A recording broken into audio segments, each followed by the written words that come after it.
ठीक है। लास्ट अमन ने न्यूरॉन का स्ट्रक्चर देख लिया था ना, यूनिपोलर, बायपोलर, और वो भी अपन ने देख लिया था। ठीक है।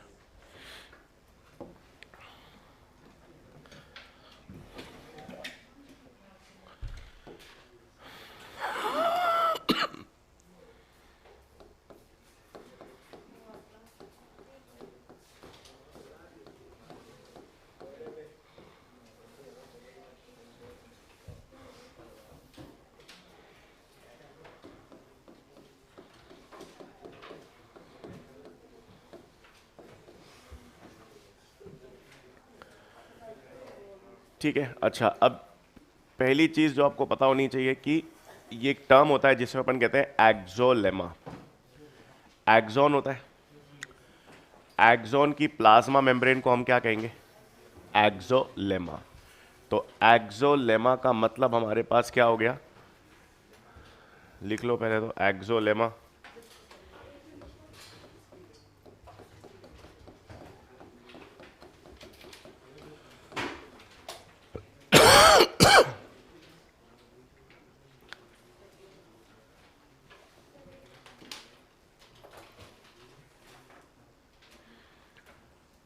मतलब ब्रैकेट में लिख लो प्लाज्मा मेम्ब्रेन ऑफ एक्सॉन। तो सिंपल ही लिखना है, एक्सोलेमा का मतलब है प्लाज्मा मेम्ब्रेन ऑफ एक्सॉन।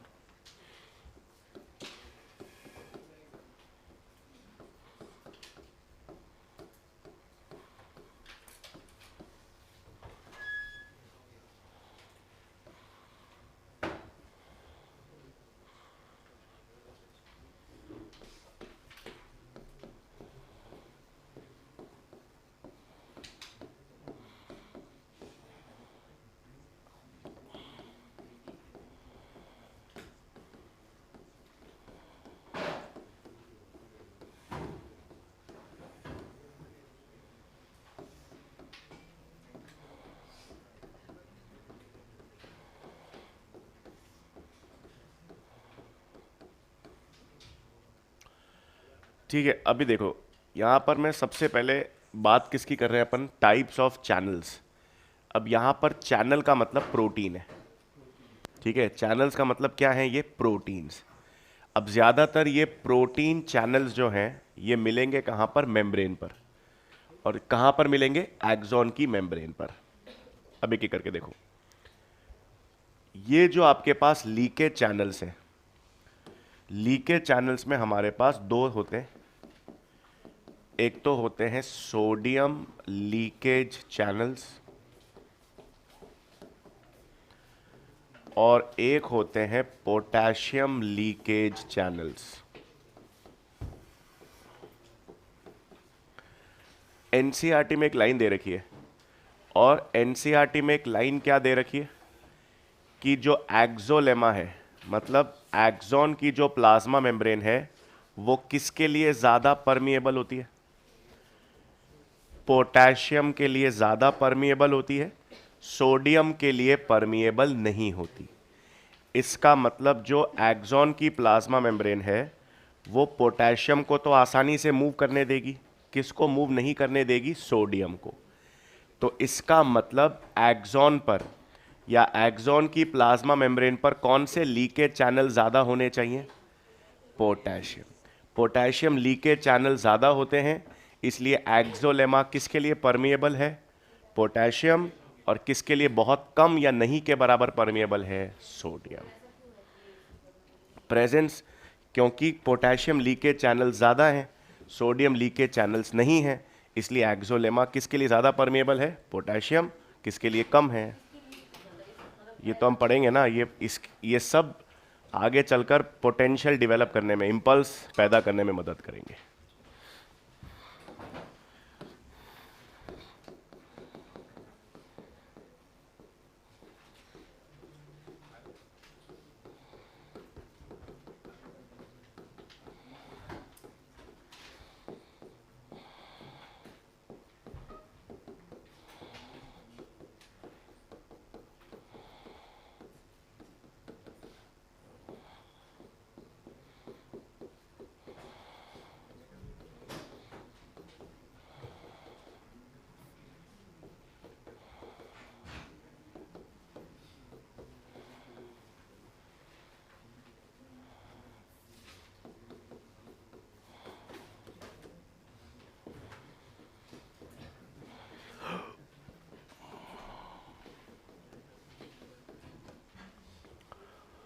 ठीक है, तो एनसीईआरटी की लाइन है कि एक्सोलेमा पोटेशियम के लिए ज़्यादा परमिएबल होगी, सोडियम के लिए बहुत कम। इसका कारण क्या है?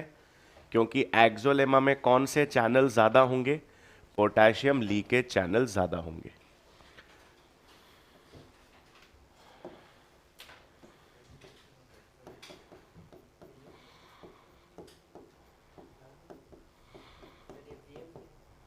प्लाज्मा मेम्ब्रेन,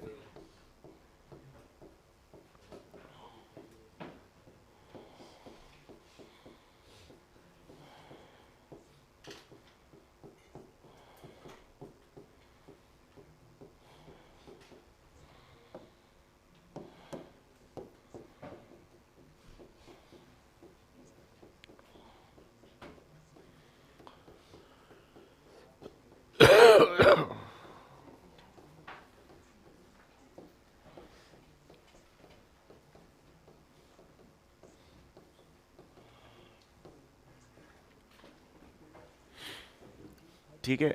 दूसरे तरह के चैनल्स हमने लिखे हैं यहां पर वोल्टेज गेटेड, ये हम पढ़ेंगे अभी आगे। डीपोलराइजेशन और रीपोलराइजेशन होता है, उसमें हम आगे उसमें देखेंगे कौन कौन से चैनल्स काम करेंगे, सोडियम और पोटेशियम।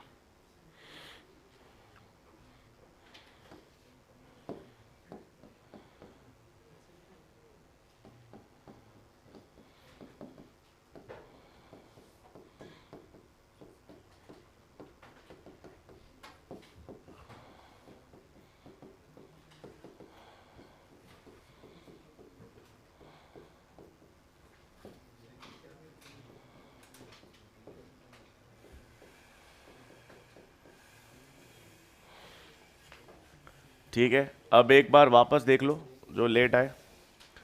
हम लोगों ने कल न्यूरॉन के स्ट्रक्चर की बात की थी। अब आज हम बात कर रहे हैं कि जो एक्सॉन होता है, एक्सॉन की प्लाज्मा मेम्ब्रेन को अपन ने क्या नाम दिया है? एक्सोलेमा। तो एक्सॉन की प्लाज्मा मेम्ब्रेन क्या कहलाती है? एक्सोलेमा। और यहां पर अपन ने 3 तरह के चैनल्स की बात की है। चैनल्स का मतलब ये 3 तरह के क्या मिलेंगे आपको? प्रोटीन्स। पहला आता है लीकेज चैनल्स। ये इसलिए ज़रूरी है क्योंकि एनसीईआरटी में एक पॉइंट लिखा हुआ है कि जो एक्सोलेमा होती है वो पोटेशियम के लिए ज़्यादा परमिएबल होती है, सोडियम के लिए बहुत कम। मतलब जो एक्सोलेमा है वो पोटेशियम को आसानी से मूव करने देती है, सोडियम को नहीं करने देती। इसका कारण क्या है? Leakage channels. कौन से लीकेज चैनल्स एक्सोलेमा पर ज़्यादा होंगे? पोटेशियम। इसीलिए एक्सोलेमा किसके लिए ज़्यादा परमिएबल है? पोटेशियम। और इसके लिए बहुत कम किसके लिए परमिएबल है? सोडियम। मतलब एक्सोलेमा पर कौन से लीकेज चैनल ज़्यादा मिलेंगे? पोटेशियम। फिर आज हम जब नर्व इंपल्स पढ़ेंगे तो डीपोलराइजेशन और रीपोलराइजेशन पढ़ेंगे। डीपोलराइजेशन और रीपोलराइजेशन में जो गेट्स या चैनल्स काम करते हैं वो हैं वोल्टेज गेटेड चैनल्स। और आगे जब हम साइनैप्स पढ़ेंगे, साइनैप्स में न्यूरोट्रांसमीटर्स काम करते हैं, तो न्यूरोट्रांसमीटर के रिस्पॉन्स में जो प्रोटीन रिसेप्टर्स काम करेंगे उसको लिगेंड गेटेड चैनल्स कहते हैं। ये सब आएंगे अभी, अब ये सिर्फ नाम लिखे हैं। अभी अपन केमिकल साइनैप्स पढ़ेंगे। एक न्यूरॉन दूसरे न्यूरॉन पर मैसेज ट्रांसफर करने के लिए न्यूरोट्रांसमीटर फेंकेगा, तो वो न्यूरोट्रांसमीटर जब दूसरे न्यूरॉन पर जाएंगे तो उसके रिस्पॉन्स में जो प्रोटीन चैनल्स काम करेंगे वो लिगेंड गेटेड।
ये लिख लिया।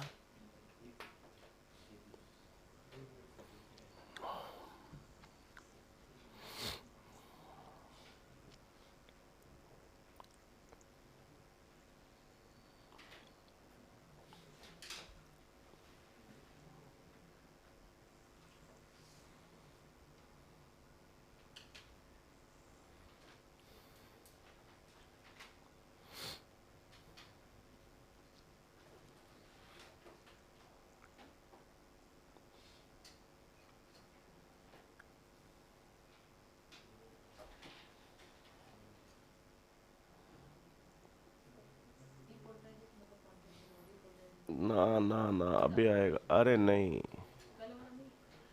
तो पहले वाले में डीपोलराइजेशन के बाद कॉन्ट्रैक्शन होता था। डीपोलराइजेशन का मतलब कॉन्ट्रैक्शन नहीं है, कॉन्ट्रैक्शन का मतलब सिस्टली था।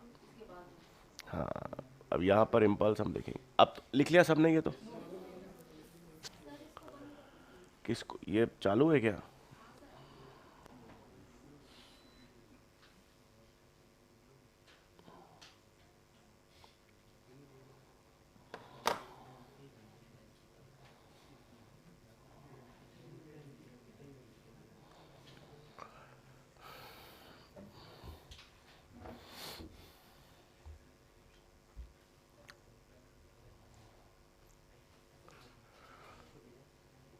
ठीक है, अब लिख लिया सबने?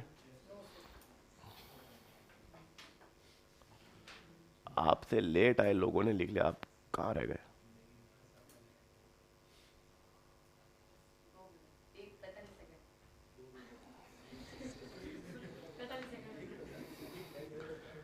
बस 2 मिनट 45 सेकेंड।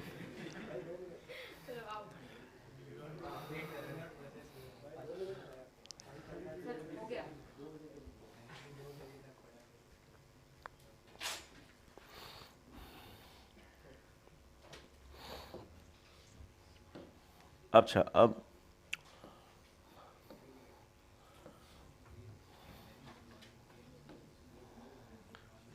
अच्छा, एक चीज आपको ध्यान में रखनी है, ये बहुत बार अपने पास ये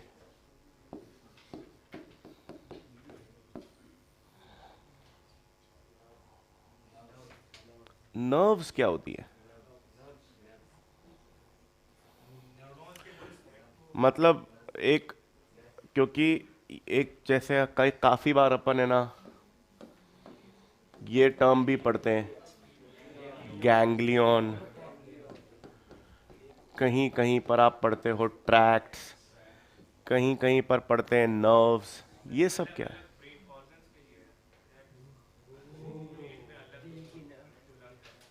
एक तो ये हो करने से कोई फायदा नहीं, वो बोल रहे हैं, एक तो उनको जवाब देने दो। खराब से खराब गलत ही होते हो, और जीवन में जो हो करने वाला हर आदमी सही है तो वो कर सकता है, कोशिश तो कर रहे हैं वो। हाँ, न्यूरॉन के सेट को नर्व्स कहते हैं, मतलब एक ये है, सही या गलत? नर्व्स क्या होती है? ये जो दिखती है नसें, नसें कहते हैं ना, एक तो अलग अलग है, काफी लोग तो वेन्स को भी नसें कह देते हैं। तो नस दिख रही है वो, ये नस भी पता नहीं क्या है, but generally what is a nerve? काम छोड़ो है क्या, क्योंकि अपन तो सिर्फ, अपन ने तो दो तरह के न्यूरल टिश्यू पढ़े, एक तो होते हैं न्यूरोग्लिया जो सपोर्टिंग सेल्स हैं, वो अलग चीज हो गई, और एक न्यूरॉन्स पढ़े। तो ये नर्व्स क्या है, गैंग्लियन क्या है, ट्रैक्ट क्या है काम तो बात की बात है क्या? क्या अलग अलग है क्या, मतलब अगर मैं फाइबर, फाइबर क्या है?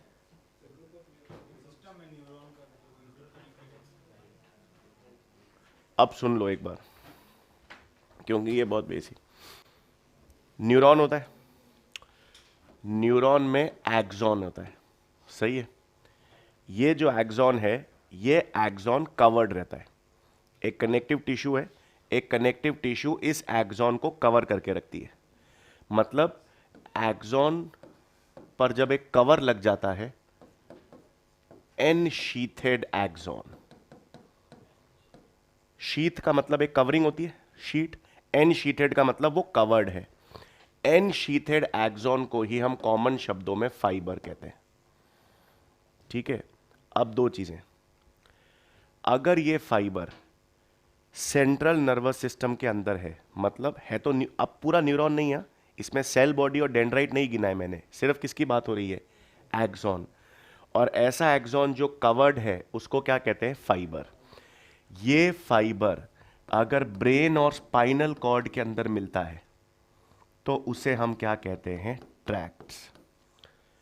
और ये सेम फाइबर अगर आपको पेरिफेरल नर्वस सिस्टम में मिलता है तो उसे क्या कहते हैं, नर्व्स। मतलब अगर ब्रेन से कोई न्यूरॉन चालू हुआ तो न्यूरॉन का सेल बॉडी और डेंड्राइट तो ब्रेन में ही रहेगी, उसके एक्सॉन निकलकर आपके हाथों में और पैरों में जाएंगे, तो सिर्फ एक्सॉन जा रहा है और वो एक्सॉन कवर्ड है, तो एन शीथेड एक्सॉन जो हाथों में पैरों में जा रहा है, मतलब किसका हिस्सा हुआ, पेरिफेरल नर्वस सिस्टम का, उसे क्या कहोगे, नर्व। अगर वो एक्सॉन किसके अंदर ही है, ब्रेन और स्पाइनल कॉर्ड के अंदर ही है, तो उसे क्या कहते हैं, ट्रैक्ट्स। और अगर न्यूरॉन की सेल बॉडी कहां पर प्रेजेंट है, पेरिफेरल नर्वस सिस्टम में सेल बॉडी प्रेजेंट है, तो उसे क्या कहते हैं, गैंग्लियन।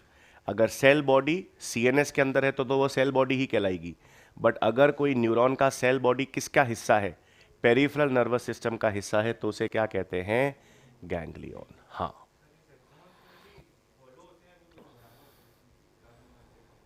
एक्सॉन की प्लाज्मा मेम्ब्रेन तो अपन ने देखा, एक्सोलेमा ही है। अभी अपन देखेंगे काम कैसे करेगा वो, इम्पल्स, ये सब चैनल्स एक्सॉन की मेम्ब्रेन भी तो पढ़े अपन ने। बट बेसिक नर्व कुछ नहीं है, नर्व एक्सॉन को ही कहते हैं। लेकिन एक ऐसा एक्सॉन जो कवर्ड है और जो पेरिफेरल नर्वस सिस्टम का हिस्सा है, उसे ही क्या कहेंगे, नर्व्स। ये बना लो, याद रहेगा।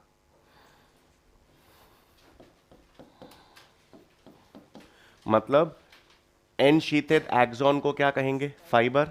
Fibres in the central nervous system को क्या कहोगे, tracts. Fibre in peripheral nervous system को क्या कहोगे, नर्व्स। और cell body peripheral nervous system में क्या कहलाएगा, गैंग्लियन।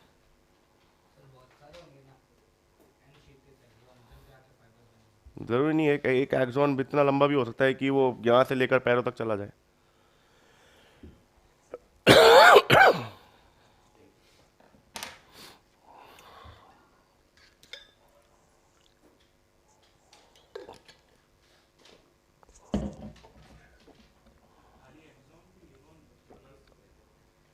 न्यूरॉन का पार्ट है ना, हाँ, इम्पल्स तो ट्रांसफर करेगा ही ना। आप नहीं समझ रहे, सोच, पूरा पेरिफेरल नर्वस सिस्टम जो है उसमें आपको ज्यादातर एक्सॉन ही मिलेगा। प्रोसेसिंग का काम तो सिर्फ ब्रेन और उसका है, बाकी तो मैसेज ट्रांसफर करना है। मैसेज ट्रांसफर करने के लिए एक्सॉन के एंड से सारे, तो हाथों और पैरों में और शरीर में फैले हुए सब क्या है, एक्सॉन्स।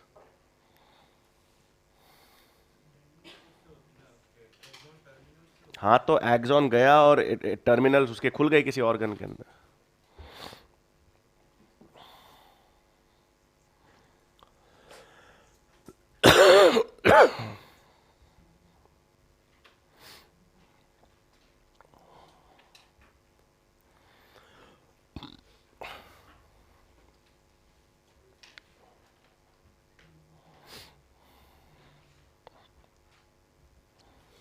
ठीक है, डन, लिख लिया ये तो। अब देखो, अब पूरा ये समझने के लिए मैंने यहां पर अब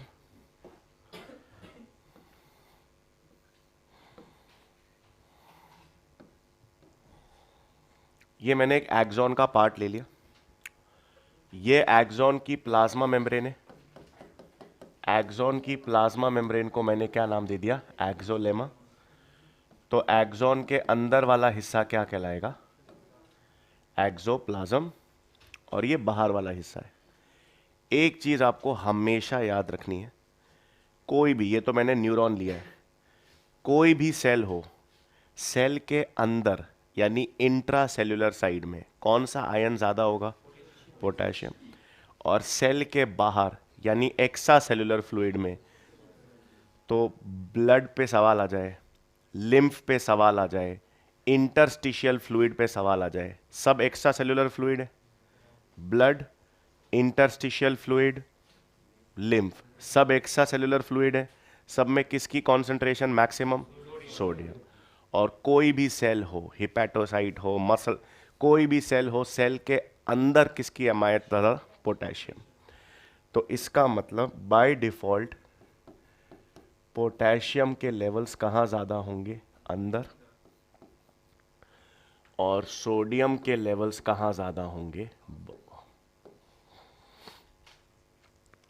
अब अगर मैं एक एक्सॉन की बात करूं, सोडियम के लेवल्स बाहर ज़्यादा हैं, तो डिफ्यूजन से सोडियम अंदर आना चाहिए, लेकिन आ नहीं सकता क्योंकि एक्सोलेमा पर सोडियम लीकेज चैनल्स बहुत कम हैं।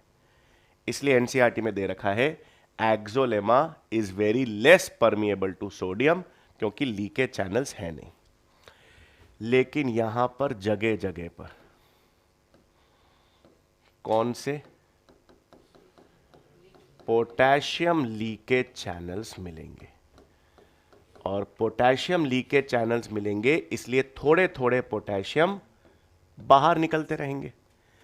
Axolemma is more permeable to potassium, very less permeable to sodium. इसके कारण क्या हुआ कि पोटेशियम तो अंदर ज्यादा है, लेकिन थोड़ा थोड़ा पोटेशियम बाहर लीक होता रहेगा। दूसरा, एक्सोप्लाज्म के अंदर नेगेटिवली चार्ज प्रोटीन्स ज्यादा होते हैं। एक्सोप्लाज्म के अंदर किसकी मात्रा ज्यादा है?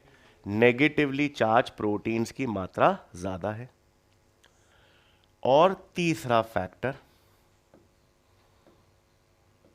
फैक्टर होता है कि ये जो एक्सोलेमा है, इस एक्सोलेमा पर एक स्पेशल कैरियर पंप या प्रोटीन होता है, जिसे हम कहते हैं सोडियम पोटेशियम पंप।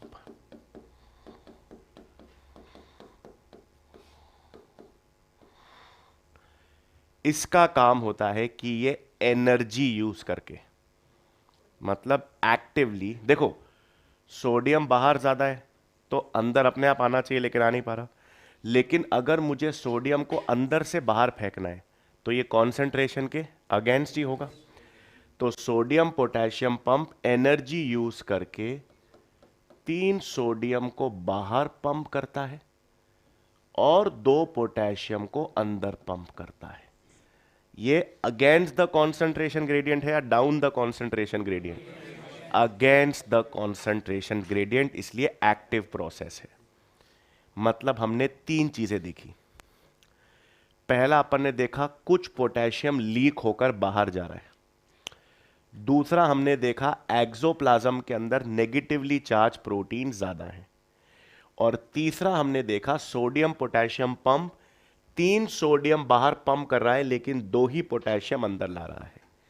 इन तीनों के कारण मेम्ब्रेन के अंदर की तरफ बाहर की तुलना में कम पॉजिटिव हो गया। कुछ K+ बाहर प्लस गए, अंदर कम हो गए। अंदर नेगेटिवली चार्ज प्रोटीन ज्यादा है। और 3+ बाहर गए, 2 ही प्लस अंदर आए। तीनों फैक्टर से नेट मेम्ब्रेन के अंदर क्या हुआ और बाहर क्या हुआ? तो आपके पास इन तीनों फैक्टर्स के कारण मेम्ब्रेन के बाहर की तरफ क्या चार्ज आ जाता है और मेम्ब्रेन के अंदर की तरफ क्या चार्ज आ जाता है? नेगेटिव। और आप फिजिक्स में पढ़ते हो, जब कभी भी चार्ज डिफरेंस किसी भी मेम्ब्रेन के अक्रॉस जनरेट होता है तो वो पोटेंशियल क्रिएट करता है।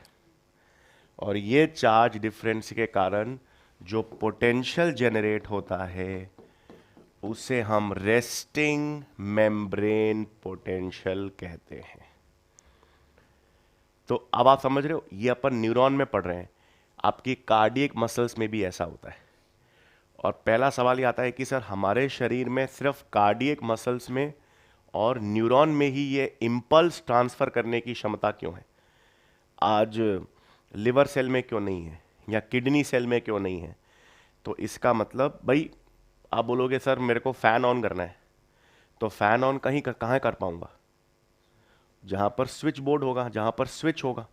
आज मैं यहाँ से तो फैन ऑन कर नहीं सकता, यहाँ से तो ऑन कर नहीं सकता, उसके लिए मुझे स्विच बोर्ड चाहिए। मतलब इम्पल्स के लिए मेरे को एक इलेक्ट्रिक सर्किट चाहिए। तो वो सर्किट जो है वो क्या है, ये रेस्टिंग मेम्ब्रेन पोटेंशियल।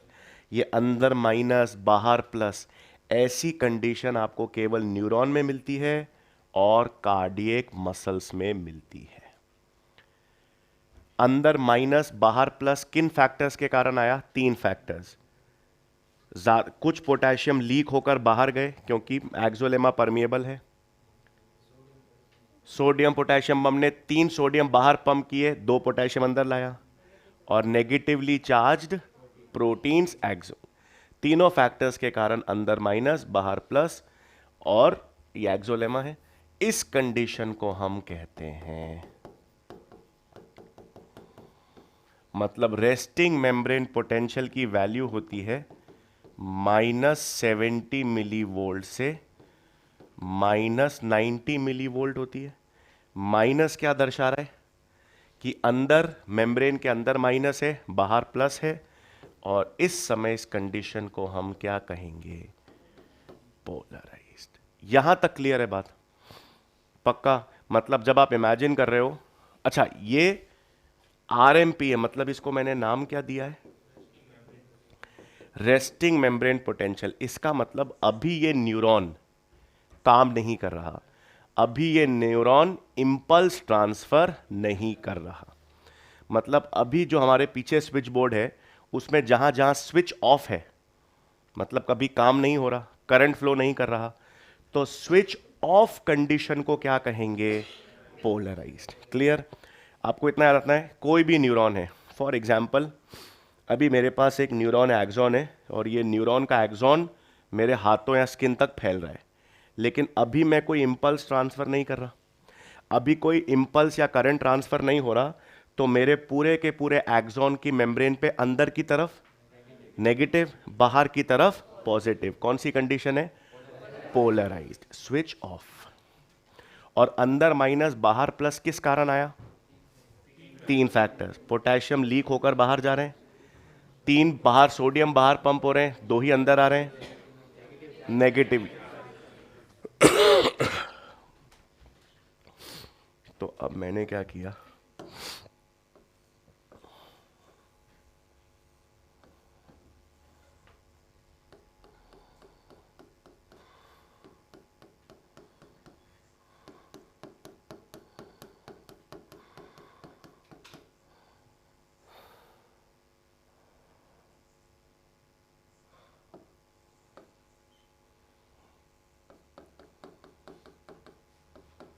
सही, अंदर माइनस है बाहर प्लस है, इस कंडीशन को मैंने क्या नाम दे दिया? पोलराइज्ड। आप समझने के लिए भी ये पॉइंट ए ले लो, ये एक पॉइंट बी ले लो। इस समय कोई नर्व इंपल्स ट्रांसफर हो रही है? नहीं। अब हमें क्या करना है, मुझे पॉइंट ए से पॉइंट बी की तरफ नर्व इंपल्स या करंट या इंपल्स भेजनी है।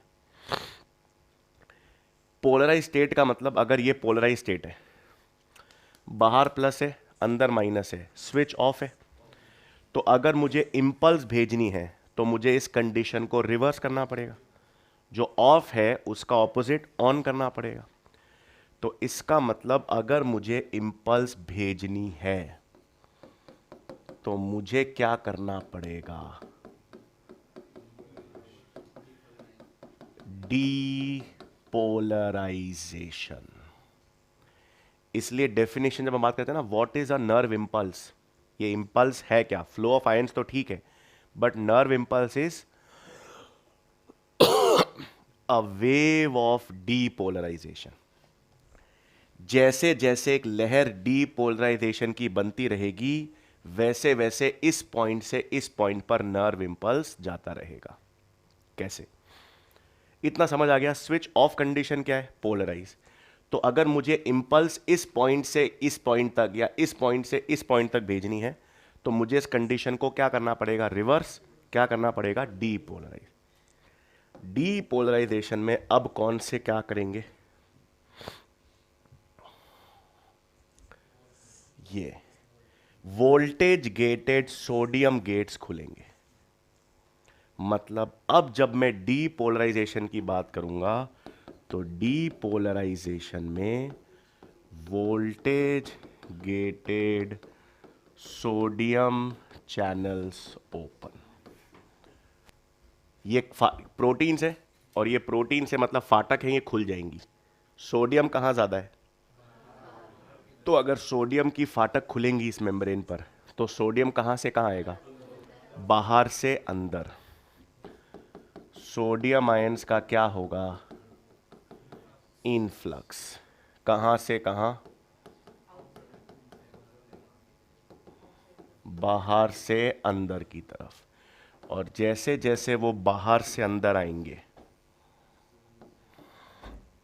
जैसे जैसे वो बाहर से अंदर आएगा, अंदर प्लस प्लस प्लस प्लस, जैसे जैसे अंदर प्लस होता रहेगा, जैसे जैसे बाहर माइनस होता रहेगा, वैसे वैसे नर्व इम्पल्स एक पॉइंट से दूसरे पॉइंट पर मूव करती रहेगी। इस कंडीशन को हमने क्या कह दिया? तो डीपोलराइजेशन में कौन से गेट्स या कौन से चैनल्स खुले? Voltage gated sodium channels. Sodium कहाँ ज़्यादा होता है? बाहर। तो सोडियम बाहर से अंदर आया, प्लस अंदर आया, सोडियम इनफ्लक्स हुआ, अंदर प्लस बाहर माइनस। कौन सी कंडीशन हो गई? डीपोलराइज। स्विच ऑन हो गया, पंखा चल गया, ठीक है। अब मैंने आपसे कहा मुझे दोबारा पंखा चलाना है, तो मुझे बंद करना पड़ेगा। भाई इस न्यूरॉन ने, इस एक्सॉन ने एक बार तो इंपल्स भेज दी। अब अगर मुझे इस न्यूरॉन से अगली बार वापस इंपल्स भेजनी है तो मुझे इसको वापस ऑफ करना पड़ेगा। वापस ऑफ करना पड़ेगा मतलब अब मेरे पास नेक्स्ट इवेंट आता है repolarisation.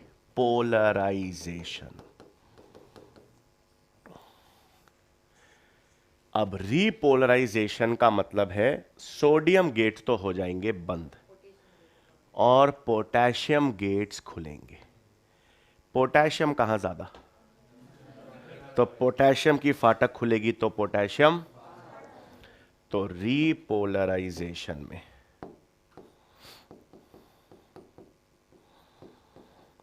Voltage gated potassium channels open. Potassium कहां से कहां मूव करेगा? ई फ्लक्स, अंदर से बाहर की तरफ। और पोटेशियम जब अंदर से बाहर की तरफ मूव करेगा तो अंदर आपके पास क्या हो गया? माइनस। बाहर आपके पास वापस क्या आ गया? प्लस। डीपोलराइजेशन में कौन से गेट्स खुले? सोडियम। सोडियम कहाँ से कहाँ आया? बाहर से अंदर। और रीपोलराइजेशन में कौन से गेट्स खुले? पोटेशियम। पोटेशियम कहाँ से कहाँ गया? अंदर से बाहर। अब एक प्रॉब्लम हो जाती है। हाँ हाँ, कहाँ उस समय? तो डीपोलराइजेशन में पोटेशियम का मूवमेंट कहाँ हो रहा है?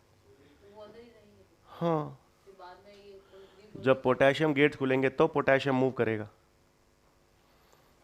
यहाँ पर सिर्फ सोडियम का मूवमेंट हो रहा है, यहाँ पर सिर्फ पोटेशियम का मूवमेंट हो रहा है। अब एक प्रॉब्लम क्या होती है, सोडियम के गेट्स खुलते हैं और रीपोलराइजेशन के दौरान एकदम से बंद हो जाते हैं। पोटेशियम गेट्स खुलने के बाद उनको बंद होने में समय लगता है क्योंकि कोई सिग्नल नहीं है। और क्योंकि पोटेशियम गेट्स को बंद होने में समय लगता है इसलिए ज्यादा पोटेशियम बाहर चला जाता है। और जब ज्यादा पोटेशियम बाहर चला जाएगा तो अंदर ज्यादा माइनस हो जाएगा। ज्यादा माइनस हो जाने को हम कहते हैं hyperpolarised condition. Potassium efflux हमेशा सोडियम इनफ्लक्स से ज्यादा होता है क्योंकि पोटेशियम गेट्स को बंद होने में समय लगता है। इसके कारण ज्यादा पोटेशियम बाहर निकल जाएगा, तो कौन सी कंडीशन आएगी? Hyperpolarised. और हाइपर पोलराइज से पोलराइज कंडीशन में को वापस रीस्टोर करने के लिए कौन काम करता है? ये सोडियम पोटेशियम पंप, जो एक्स्ट्रा पोटेशियम बाहर गए हैं उसको पंप करके वापस अंदर ले आता है। ज्यादा पोटेशियम बाहर चले गए, अब ज्यादा पोटेशियम बाहर चले गए तो उनको वापस पंप करके अंदर लाना होगा ताकि कौन सी कंडीशन रीस्टोर हो सके? पोलराइज्ड। वो कौन कर लेगा? Sodium potassium pump. हाँ, चलते, देखो साइमल्टेनियसली की बात नहीं है। आज पहला सवाल तो यह है कि आपके न्यूरॉन के पास ऐसी क्या खास बात है कि वो इंपल्स ट्रांसफर करने के काबिल है, या कार्डियक मसल्स में ऐसी क्या खास बात है कि उसमें इंपल्स ट्रांसफर करने की काबिलियत है? इसका जवाब है वो रेस्टिंग मेम्ब्रेन पोटेंशियल उनके पास है, पोलराइज स्टेट है।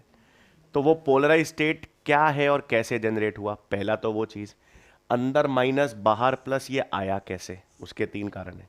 तो every neuron, every cardiac muscle which is not transferring an impulse, which is under resting condition, which is under relaxed state, will have negative charge towards the inside, positive charge towards the outside. polarized state में होगा, पहले तो वो याद रखना है। अब impulse अगर कोई वो भेज रहा है, मैं यहां पर ये, इसका मतलब मेरे ब्रेन से इंपल्स आ रही है और वो मसल्स के पास जा रही है और मसल्स कॉन्ट्रैक्शन कर रहे हैं। इसका मतलब मेरा न्यूरॉन या मेरे ब्रेन के न्यूरॉन सिग्नल भेज रहे हैं, तो वो सिग्नल किस फॉर्म में जाएगा? डीपोलराइज स्टेट में। डीपोलराइजेशन के दौरान ये चीज होगी। फिर अगली बार वो वापस इंपल्स ट्रांसफर कर पाए तो उसके लिए क्या कंडीशन चाहिए? ये चलता रहेगा। अब इसको आप एक ग्राफ से भी, मतलब इसको मैंने एक और चीज से देख लो। एक मिनट, मैंने ये 0 है,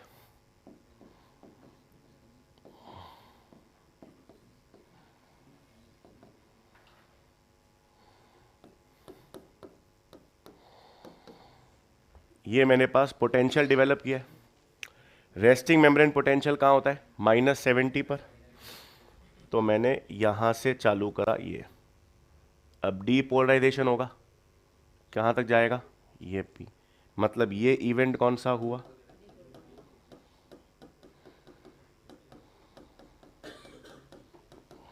डीपोलराइजेशन। फिर ये क्या हुआ?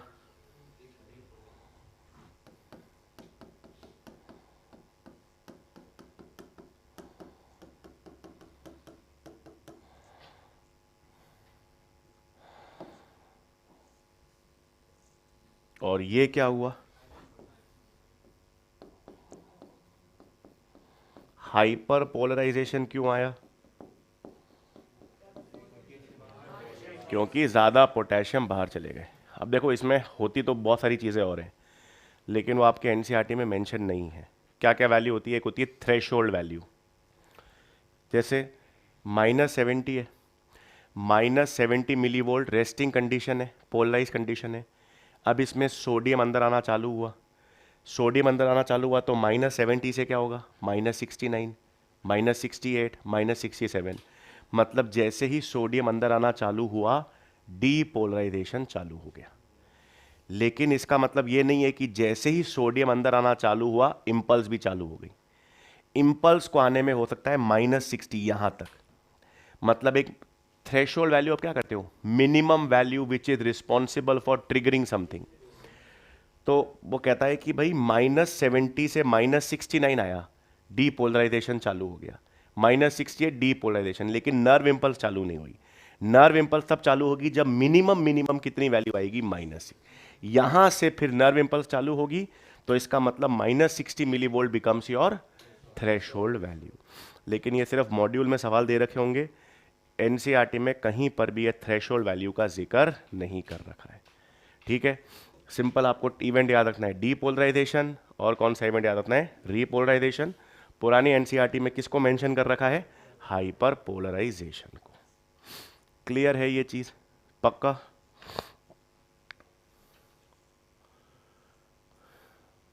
नहीं, हमको यहां से लिखना है। ठीक है, लिखेंगे पॉइंट, पहले हेडिंग डाल देंगे रेस्टिंग मेम्ब्रेन पोटेंशियल। हाँ, नहीं, सोडियम पोटेशियम पंप दो ही जगह काम करता है, पोलराइज स्टेट को बनाने में और हाइपर पोलराइज्ड को वापस पोलराइज स्टेट में रीस्टोर करने के लिए, बस। हाँ, लेकिन उसमें सोडियम ठीक है, उससे फर्क नहीं पड़ा, लेकिन पोटेशियम अंदर आना जरूरी है।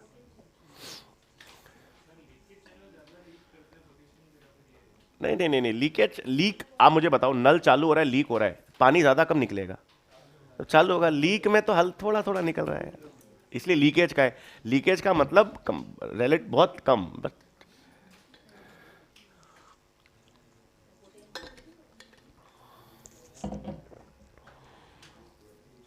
हाँ, लिख लेंगे भाई, रेस्टिंग मेम्ब्रेन पोटेंशियल या पोलराइज लिख लेंगे।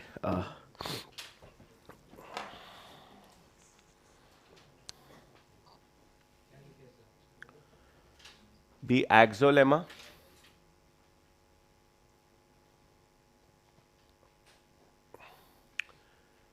the axolemma is more permeable to potassium. The axolemma is more permeable to potassium. Hence some potassium leak. Hence some potassium leak from the inside to the outside. Inside to the outside.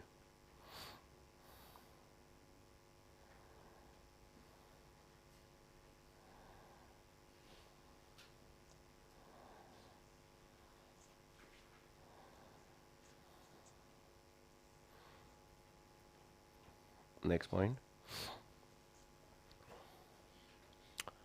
Negatively charged proteins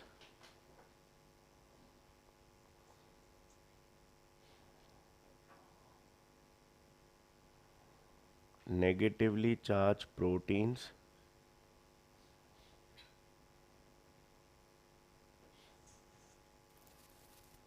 are present in the axolemma.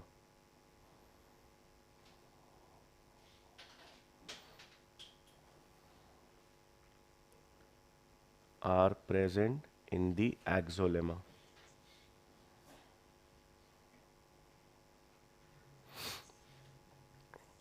Next point. Specialized carrier protein sodium potassium pump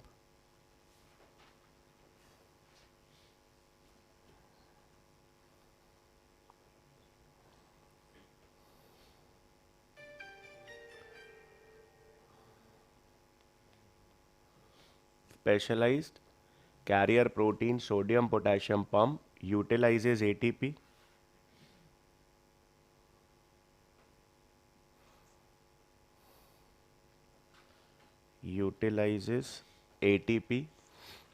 and pumps 3 sodium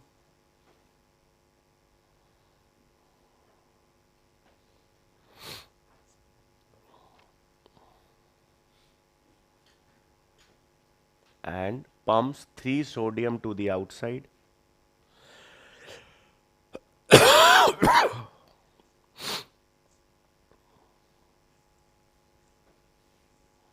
and 2 potassium toward the inside.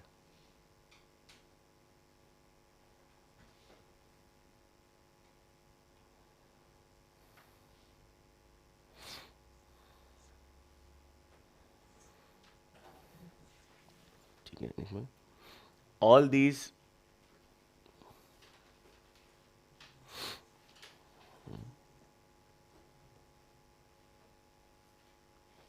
these factors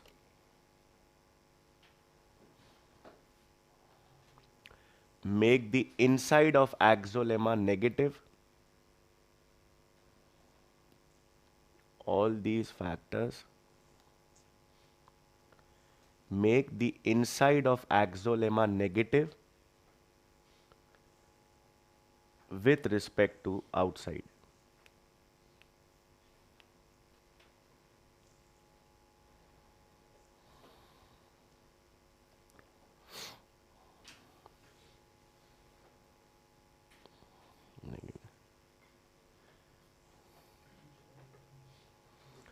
This charge difference, this charge difference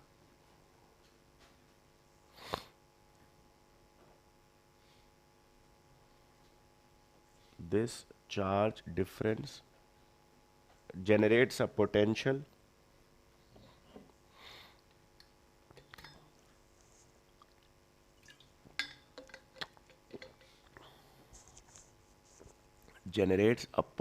called the resting membrane potential,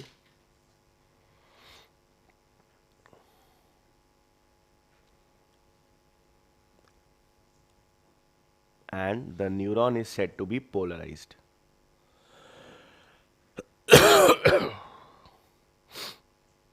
And the neuron is said to be polarized.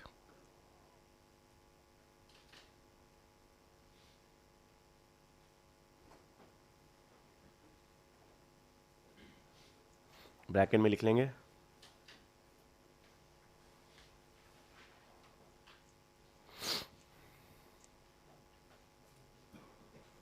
Bracket में the value of resting membrane potential is -70 to -90 millivolts.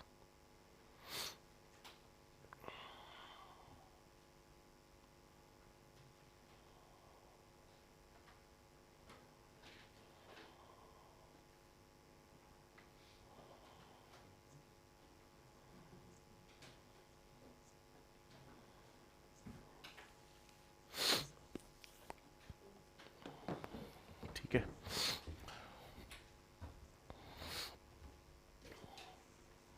अब आप ये बना लो you भाई.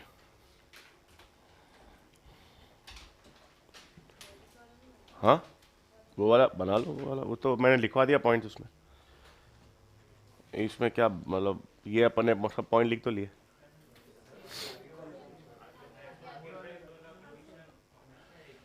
हमेशा आएगी hyper polarisation, हमेशा ही आएगा. नहीं मतलब हाइपर पोलराइज से असर कैसे? नहीं नहीं होता है. हाइपर पोलराइजेशन इफेक्ट होता है अगर आपको नर्व इम्पल्स आगे प्रोपगेट नहीं करनी. हम पढ़ेंगे आगे. जैसे आपको पता है न्यूरॉन पोलराइज स्टेट में है.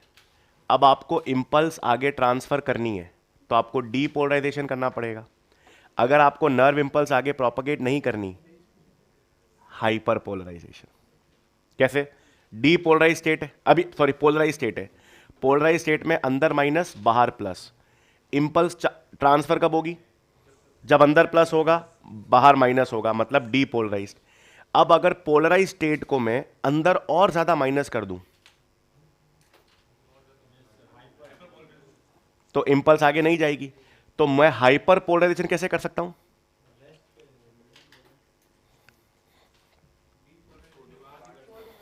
इधर देखो, ये आएगा आगे. ये अपन पढ़ेंगे आगे. दो तरह के न्यूरोट्रांसमीटर होते हैं, एक्साइटेटरी और इनहिबिटरी. जैसे ये अंदर माइनस है, बाहर प्लस है. ये कौन सी कंडीशन है? पोलराइज्ड. अब मुझे यहां इसमें इंपल्स ट्रांसफर करनी है तो मेरे को क्या करना पड़ेगा? वोल्ट सोडियम गेट्स खुलेंगे, डीपोलराइजेशन होगा, नर्व इंपल्स आगे प्रोपगेट होगी. लेकिन अगर मैं इसी केस में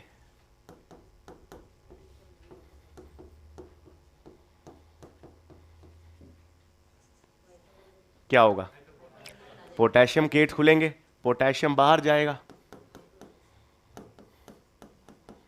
हाइपर पोलराइजेशन होगा, नर्व इंपल्स आगे नहीं जाएगी. तो hyperpolarisation is generally used by neurons अगर उनको नर्व इंपल्स आगे प्रोपगेट नहीं करवानी है. तो पोलराइज में तो वो बाय डिफॉल्ट है. जैसे एक न्यूरॉन है, एक न्यूरॉन और दूसरा न्यूरॉन कनेक्टेड है। अब एक न्यूरॉन से इंपल्स आई और वो न्यूरॉन से इंपल्स दूसरे न्यूरॉन पर न्यूरोट्रांसमीटर से फेंकी। अब आगे चलकर, आप ये सही कह रहे हो, आगे चलकर इंपल्स या तो भेजनी या नहीं भेजनी है, तो सिस्टम दो करता है, या तो सोडियम गेट्स खोल देता है, क्योंकि न्यूरॉन लाइगेंड गेटेड चैनल्स हैं, कुछ तो करेंगे, कोई तो सिग्नल आएगा जो गेट्स खोलेगा। सोडियम गेट्स खोल देगा तो डीपोलराइज्ड, पोटेशियम खोल देगा तो हाइपर पोलराइज्ड। ये आगे आएगा, अभी पर नहीं, अभी आप ये बता लो। हाँ, अंदर माइनस है बाहर प्लस है, पोलराइज्ड है, अंदर प्लस कर दो बाहर माइनस कर दो डीपोलराइज्ड है, अंदर ज्यादा माइनस कर दो हाइपर पोलराइज्ड है।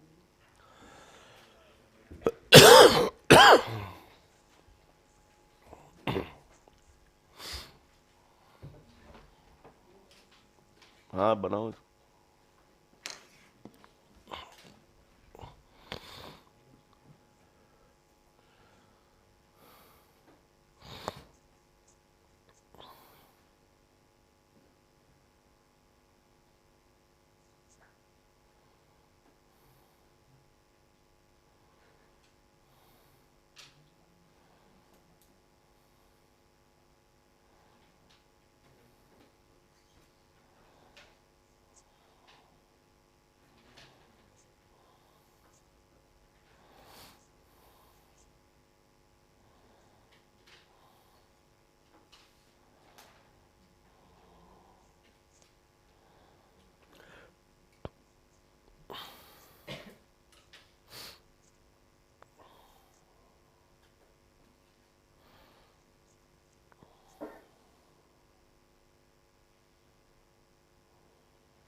मतलब रीपोलराइजेशन के बाद, हाँ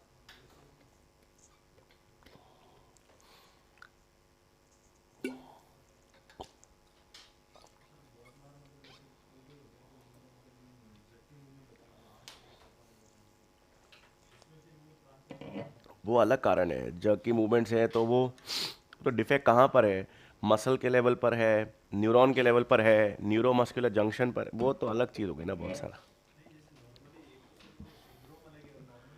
नहीं नहीं नहीं, मैं तो कोई भी कह रहा हूँ, कोई भी मूवमेंट, कोई भी कोई भी मसल मूवमेंट में अगर डैमेज है या हो गया है तो वो या तो न्यूरॉन के लेवल पर होगा, न्यूरॉन में भी मोटर लेवल पर होगा, या मसल के लेवल पर होगा, वो तो फिर ऐसे नहीं पता कर सकते ना। क्या क्या?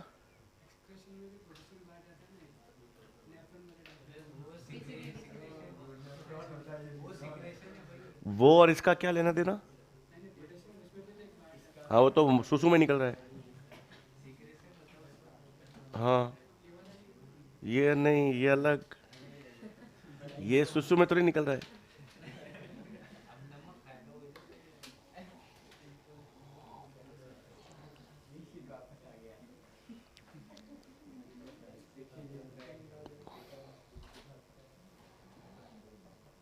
बन गया।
हाँ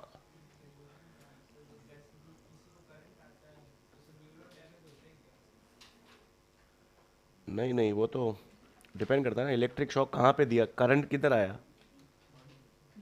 मतलब आप वो कह रहे हो कोई तो करंट लगा अगर, तो नहीं, न्यूरल सिग्नल इतना इतना आसानी तो नहीं। वो तो जब इलेक्ट्रिकल शॉक देते हैं तब न्यूरॉन्स को वो स्टिमुलेट करते हैं या हाइपर स्टिमुलेट करते हैं। नॉर्मली तो मसल पर डैमेज होता है। मतलब आपने वो गीले हाथ से वो खोल तो वो डैमेज तो मसल पर हो रहा है। हो सकता है उसके मसल के आसपास जो एक्सन के एंड्स हैं वो भी हो सकते हैं, वो डिपेंड करता है कितना ज़्यादा डैमेज है।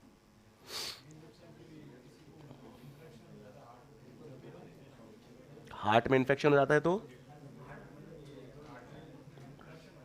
हाँ, वो तो डिफिब्रिलेटर देते हैं ऐसे नोट को रिवाइव करने के लिए। हाँ अब इसमें एक पॉइंट लिख लेंगे पहले तो, नर्व इम्पल्स को डिफाइन कर लेंगे।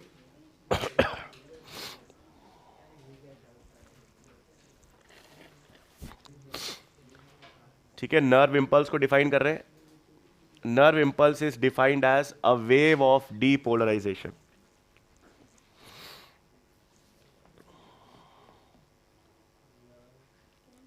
Nerve impulse is defined as a wave of depolarization.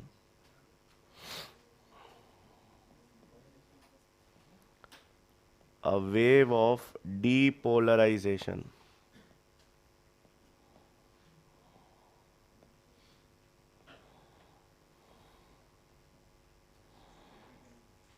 Nerve impulse is defined as a wave of depolarization.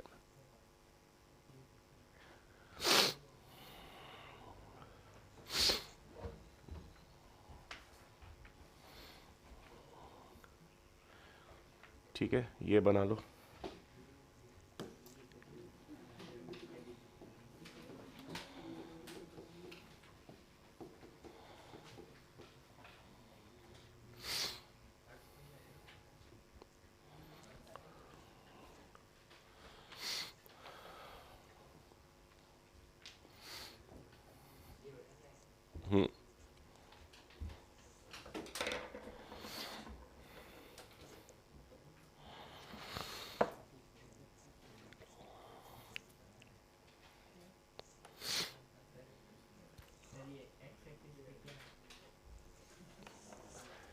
X axis पे क्या है?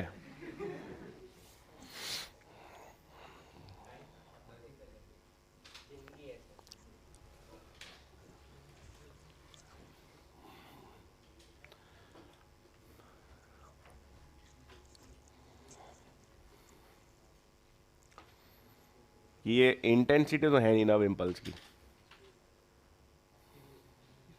नहीं,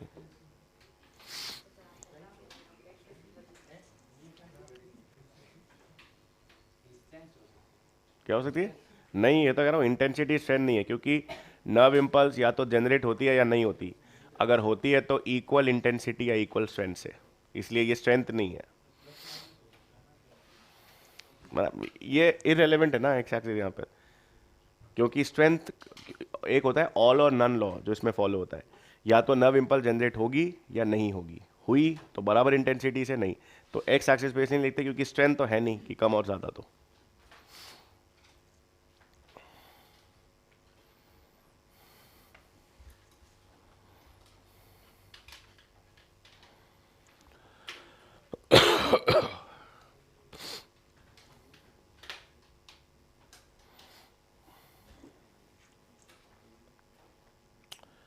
अब हेडिंग डाल देंगे साइनैप्स।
ले लूँ आगे?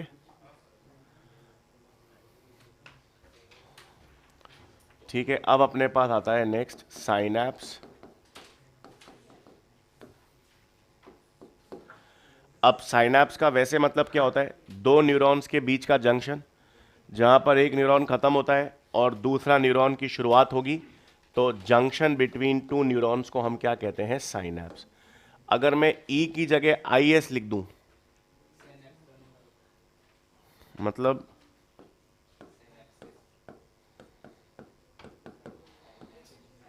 ये क्या है? मैंने पूछा साइनैप्सिस क्या होता है सर, साइनैप्स बनते हैं ना होमोलोगस क्रोमोसोम्स की pairing, pairing up of homologous chromosomes. Meiosis one के प्रोफेज वन के कौन से फेज में? शाबाश। जाइगोटीन, पैकाइटीन में, डिप्लोटीन में, एक्स शेप के कायस्माटा, और डायकाइनेसिस में टर्मिनलाइजेशन। ठीक है, तो साइनैप्स में लिख लेंगे जंक्शन बिटवीन टू न्यूरॉन्स।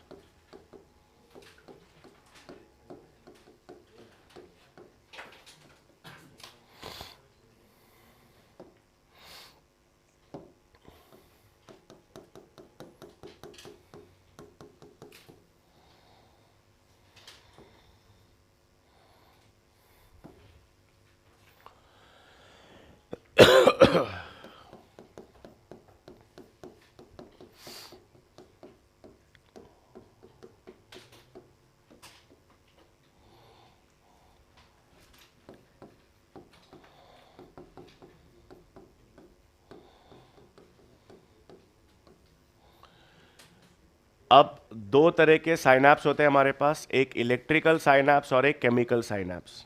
क्या फर्क होता है?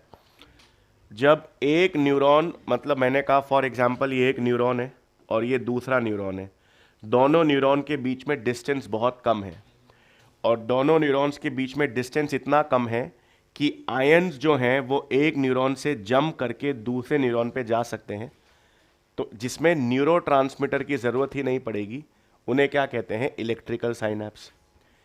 केमिकल साइनैप्स का मतलब है इसमें दो न्यूरॉन्स के बीच में डिस्टेंस ज़्यादा है, और दो न्यूरॉन्स के बीच में डिस्टेंस ज़्यादा है मतलब साइनैप्टिक क्लेफ्ट होती है, और इसका मतलब आयंस इतना डिस्टेंस ट्रैवल नहीं कर सकते और केमिकल्स या न्यूरोट्रांसमीटर की ज़रूरत पड़ती है, तो ऐसे साइनैप्स को क्या कहते हैं, केमिकल साइनैप्स।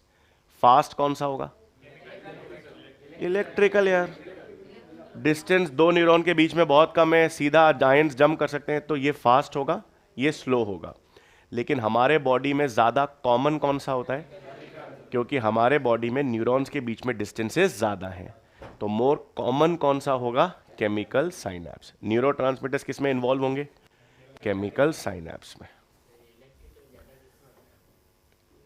ये ऐसे नहीं पता कर ज़्यादा तो chemical synapse, electrical synapse are very rare in our system, rarely दिखेंगे जहां पे कोई न्यूरॉन चिपके हुए हो, तो बस।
याद रखना, ये जो सारे चैनल्स हमने पढ़े हैं, ये सारे चैनल्स पूरे एक्सॉन पर होते हैं।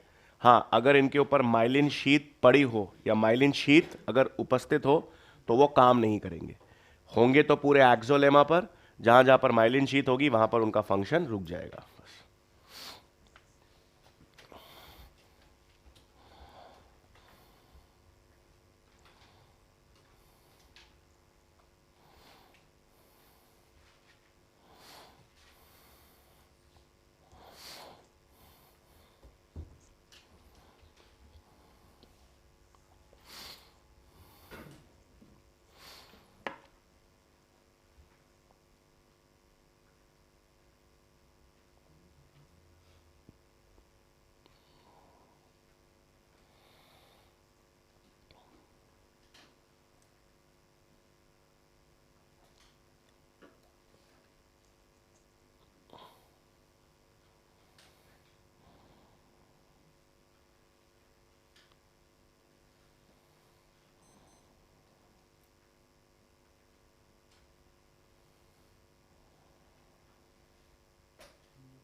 इलेक्ट्रिकल साइनैप्स से धीमा है, बस।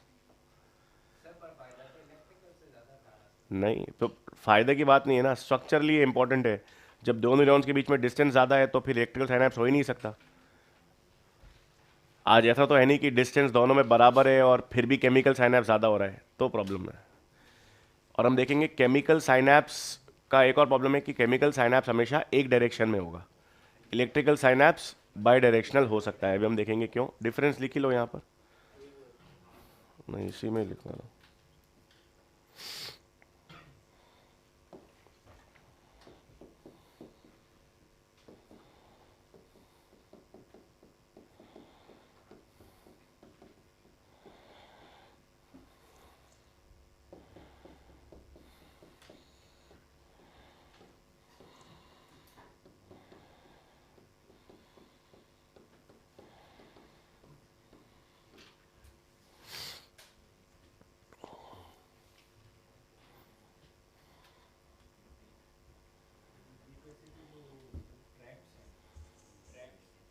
अगर एक्सॉन सीएनएस के अंदर है तो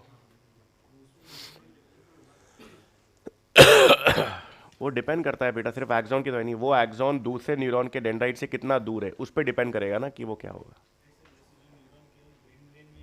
एक न्यूरॉन है तो इलेक्ट्रिकली होगा ना, उसमें एक न्यूरॉन के अक्रॉस तो इलेक्ट्रिकली है। एक न्यूरॉन जब दूसरे न्यूरॉन से जुड़ा हुआ है तो इलेक्ट्रिकल साइनैप्स या केमिकल साइनैप्स है। एक न्यूरॉन, एक पूरे एक्सॉन में तो इलेक्ट्रिकल इंपल्स ही है सारी। ठीक है, अब हेडिंग डाल देंगे केमिकल साइनैप्स। ले लो। हाँ हाँ, हार्ट में ज़्यादातर इलेक्ट्रिकल साइनैप्सेस ही हैं। हार्ट में न्यूरोट्रांसमीटर्स काम नहीं करते, चिपके हुए हार्ट सेल सारे। हार्ट सेल्स में there are no neurochemicals. अब वो देखो ना, अपन ने एस ए नोट, सारा मसल, सारा इंपल्स इलेक्ट्रिकल ही है। बढ़िया, ले लूँ आगे अब तो। हाँ, अभी बताया मैंने। नर्व का मतलब एक्सॉन है पूरा का पूरा, जो ब्रेन और स्पाइनल कॉर्ड के बाहर मिलेगा। आपके स्किन है, ये आपके स्किन में पूरा, ये पूरा जो है, ये पूरा का पूरा एक न्यूरॉन जा रहा है, और आपके फिंगर्स, आपकी स्किन जा रहा है, तो ये पूरा का पूरा क्या हो गया, नर्व। क्योंकि ये एक्सॉन है और ये सेंट्रल नर्वस सिस्टम के बाहर है, इसको नर्व कह दो। एक्सॉन होगा, पूरा न्यूरॉन नहीं होता। न्यूरॉन, उसकी सेल बॉडी और डेंड्राइट्स तो नर्वस, सेंट्रल नर्वस सिस्टम में है ना, इंपल्स तो वहीं से ओरिजिनेट होगी।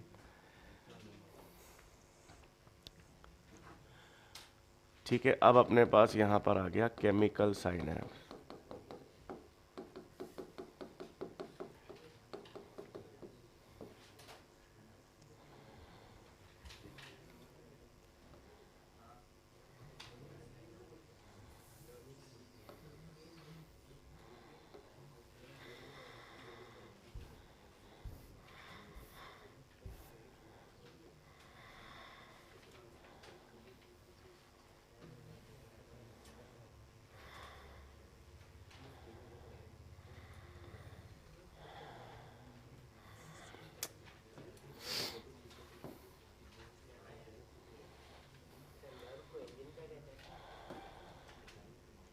तंत्रिका।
ठीक है, अच्छा अब एक मिनट, अब ये एक बार देख लो, ये केमिकल साइनैप्स क्या है, ये आपके पास ब्लू वाला ये एक न्यूरॉन का एंड है, मतलब एक्सॉन का एंड है, और ग्रीन ये दूसरे न्यूरॉन की शुरुआत है यानी डेंड्राइट है। यहां पर आपके पास नर्व इंपल्स आ रही है, नर्व इंपल्स किस फॉर्म में आ रही है, डीपोलराइजेशन, मतलब अंदर प्लस बाहर माइनस। नर्व इंपल्स डीपोलराइजेशन के द्वारा जैसे ही एक्सॉन के एंड पर आएगी, एक्सॉन के एंड पर आते ही यहां पर कैल्शियम आयंस अंदर आएंगे, और जैसे ही कैल्शियम आयंस अंदर आएंगे तो एक्सॉन के एंड्स पे अपन ने देखा था वेसिकल्स होते हैं जिसमें न्यूरोट्रांसमीटर स्टोर होते हैं। जैसे ही कैल्शियम अंदर आएगा ये वेसिकल्स कोने पर जाकर फट जाएंगे, फट जाएंगे तो उनसे न्यूरोट्रांसमीटर निकलेगा। वो न्यूरोट्रांसमीटर साइनैप्टिक क्लेफ्ट वाला डिस्टेंस कैरी करते करते कहाँ पहुंचेगा, पोस्ट साइनैप्टिक मेम्ब्रेन, जहां पर उसको क्या मिलेंगे, न्यूरोट्रांसमीटर के रिसेप्टर्स। ये वो हो गया आपके पास लाइगेंड गेटेड चैनल्स। अब ये रिसेप्टर्स किससे जुड़ेंगे, न्यूरोट्रांसमीटर्स से, और जुड़ने के बाद आगे चलकर या तो नर्व इंपल्स को प्रोपगेट करेंगे या आगे नर्व इंपल्स को रोक देंगे। अगर ये आगे चल के नर्व इंपल्स को प्रोपगेट करेंगे तो सोडियम गेट्स खोलेंगे, डीपोलराइजेशन, और अगर ये आगे चलकर नर्व इंपल्स को रोक देंगे तो पोटेशियम गेट्स खोलकर हाइपर पोलराइजेशन कॉज करेंगे। डेंड्राइट, देखो एनसीईआरटी में एक्सॉन और डेंड्राइट ही होती है, वैसे एक्सॉन एक्सॉन भी होता है, डेंड्राइट डेंड्राइट भी होता है, बट ठीक है, यहां पर एक एक्सॉन का एंड है, दूसरे न्यूरो डेंड्राइट की शुरुआत है।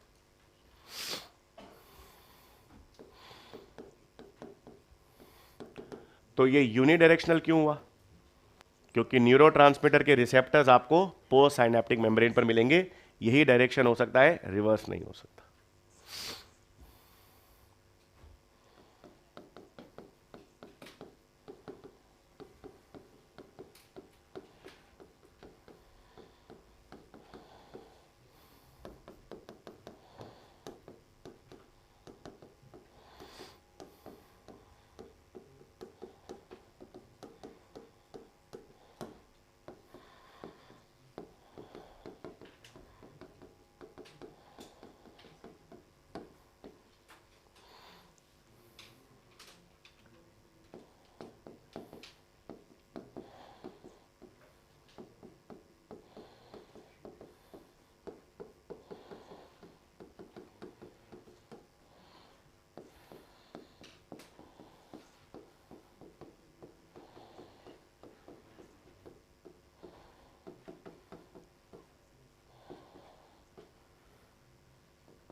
हाँ हाँ पढ़ेंगे ना, बिल्कुल, दो होंगे, न्यूरो ट्रांस एक्साइटेटरी और इनिबिटरी।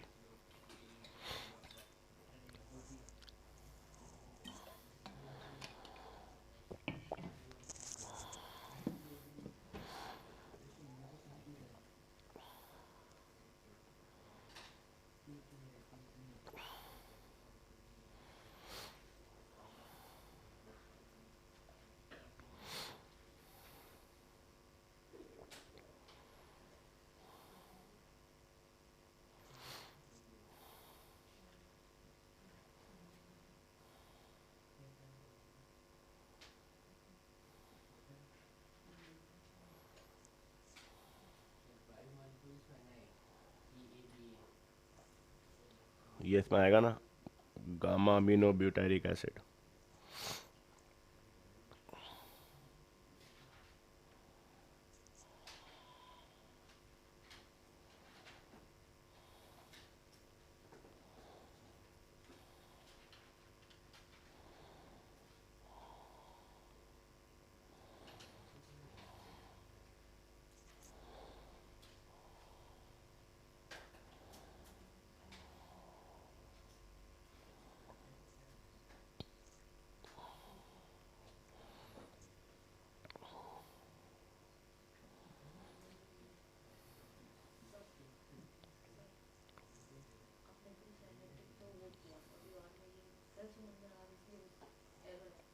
ये एरो, हाँ वो कैल्शियम अंदर वाला एरो है।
बॉडी में कैल्शियम कम होगा तो सबसे पहले डैमेज मसल्स को आएगा, फिर आगे चलकर ब्लड क्लॉटिंग भी अफेक्ट होगी और आगे चल के नर्व इम्पल्स भी अफेक्ट होगी, क्योंकि कैल्शियम का 3 इंपॉर्टेंट रोल है।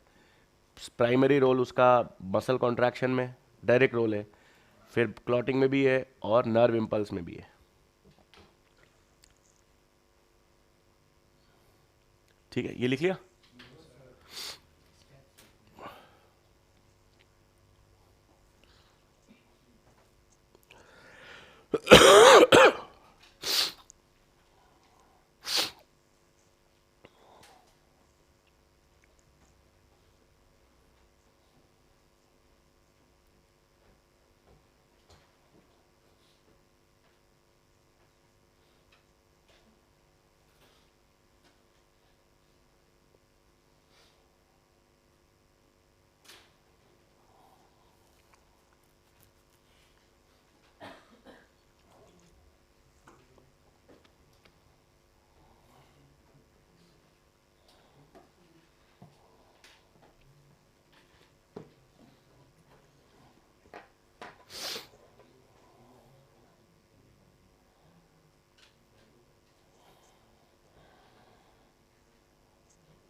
ठीक है, टाइम मिला करे तो शाम को अगर रिवाइज करना हो तो वो एनसीईआरटी वाला जो सीरीज है वो भी देख लिया करो।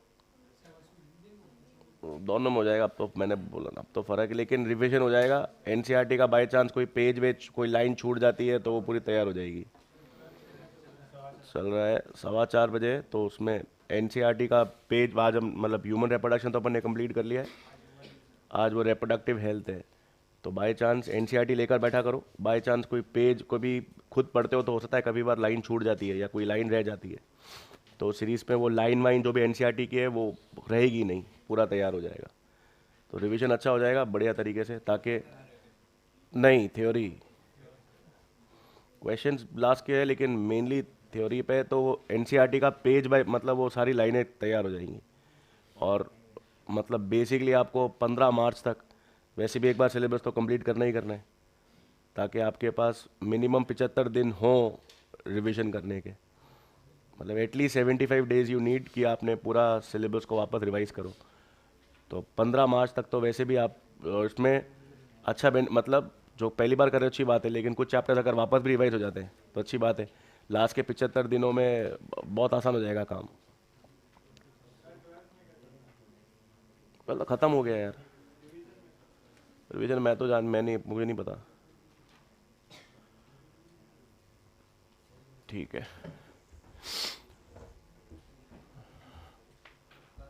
ठीक है भाई, चैनल तो कौन सा है, वही उत्कर्ष का जो नीट जेई वाला चैनल है उसी पर है।